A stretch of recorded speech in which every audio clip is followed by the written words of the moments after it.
semuanya, selamat datang kembali di channel kami. Kali ini kita akan menyelami salah satu mitologi paling menarik dan mungkin paling menakutkan dari Bali.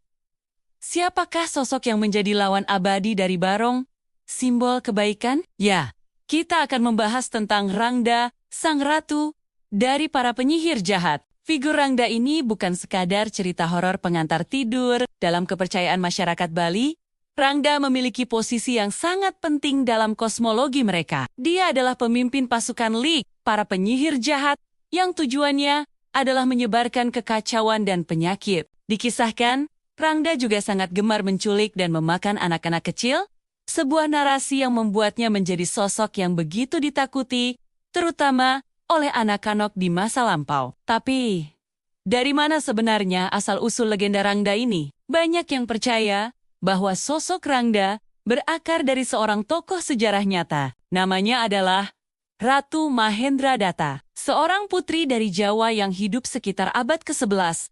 Mahendradatta menikah dengan Raja Bali, Udayana Warma II, dan menjadi ibu dari Raja Bali yang terkenal, Airlangga. Awalnya, Mahendradatta adalah seorang ratu yang dihormati. Namun, seiring berjalannya waktu, ia mulai dituduh mempraktikkan ilmu sihir hitam. Raja Udayana, yang juga dikenal sebagai Darmodayana, menuduh Mahendradatta menggunakan ilmu hitamnya untuk menyerang permaisuri kedua sang raja. Tuduhan ini sangat serius dan berujung pada pengasingan sang ratu ke sebuah hutan. Di dalam pengasingannya, Mahendradatta tidak tinggal diam. Dipenuhi rasa sakit hati dan dendam, ia mendalami ilmu hitam lebih jauh lagi. Ia mengumpulkan murid-murid dan membentuk pasukan leak untuk membalaskan dendamnya kepada kerajaan. Ia menyebarkan wabah penyakit yang mematikan ke seluruh negeri, menyebabkan banyak rakyat menderita dan meninggal. Kerajaan pun dilanda kekacauan besar. Untuk mengatasi teror yang disebarkan oleh Mahendradatta, atau yang kini dikenal sebagai Rangda,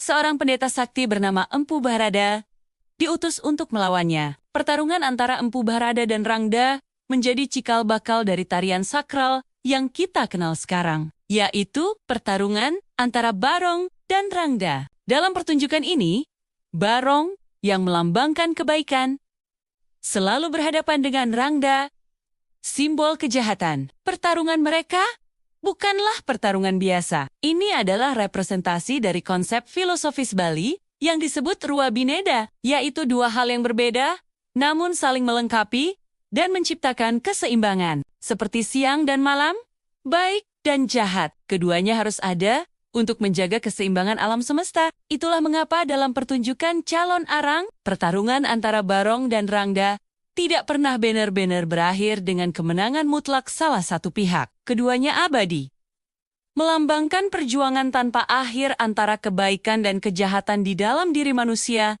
dan di alam semesta. Sekarang, mari kita bahas penggambaran fisik Rangda yang ikonik itu. Wujudnya banner-banner dirancang untuk menimbulkan rasa takut. Rangda sering digambarkan sebagai seorang wanita tua dengan rambut gimbal panjang yang agak kekoken dan menjuntai hingga ke tanah. Wajahnya sangat menakutkan, dengan mata yang melotot besar dan taring yang tajam menyeringai. Yang paling khas adalah lidahnya yang menjulur panjang.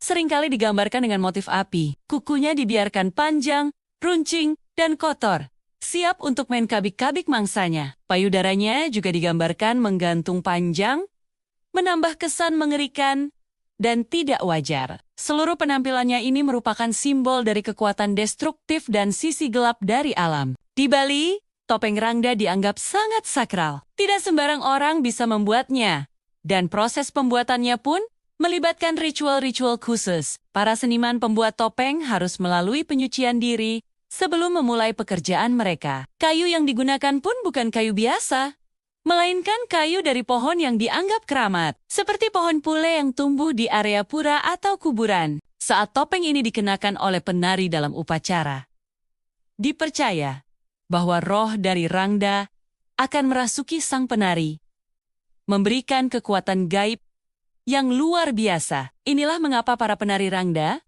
harus memiliki kekuatan spiritual dan mental yang sangat kuat. Kisah Rangda dan pertarungannya dengan Barong bukan hanya sekadar mitos atau pertunjukan seni. Ini adalah pelajaran hidup yang mendalam bagi masyarakat Bali. Ia mengajarkan tentang adanya dua kekuatan yang berlawanan di dunia dan bagaimana manusia harus senantiasa berjuang untuk menjaga kebaikan di dalam dirinya. Rangda mengingatkan kita bahwa kemarahan, dendam, dan kebencian dapat mengubah seseorang menjadi monster yang merusak. Namun di sisi lain, keberadaannya juga penting untuk menjaga keseimbangan. Tanpa kegelapan, kita tidak akan pernah menghargai cahaya. Selain Rangda, Bali juga memiliki banyak cerita tentang entitas supernatural lainnya yang tak kalah membuat bulu kuduk berdiri. Ada Tania, hantu penunggu sungai yang suka mengganggu manusia. Ada juga Memedi, hantu yang suka menyembunyikan orang di tempo-tempo tak terduga. Setiap cerita memiliki makna dan pelajarannya sendiri, mencerminkan kekayaan budaya dan spiritualitas masyarakat Bali. Mereka hidup berdampingan dengan dunia gaib, menunjukkan rasa hormat kepada semua makhluk, baik yang terlihat maupun yang tak kasat mata. Jadi, begitulah kisah mendalam tentang Rangda. Bukan sekadar hantu, tapi sebuah simbol filosofis yang kompleks, representasi sejarah, dan bagian tak terpisahkan dari denyut nadi kehidupan spiritual di Bali. Ketika Anda nanti berkunjung ke Bali dan menyaksikan pertunjukan calon arang, Anda akan melihatnya dengan perspektif yang berbeda. Anda akan mengerti bahwa yang Anda saksikan bukanlah sekadar tarian, melainkan sebuah ritual sakral tentang keseimbangan kosmik. Terima kasih sudah menonton video ini sampai habis. Semoga wawasan kita tentang budaya Indonesia yang luar biasa ini semakin bertambah. Apa ada mitos atau legenda lain dari daerahmu yang ingin kita bahas? Tulis di kolom komentar ya. Jangan lupa untuk like, share, dan subscribe channel ini agar tidak ketinggalan konten-konten menarik lainnya. Sampai jumpa di video berikutnya.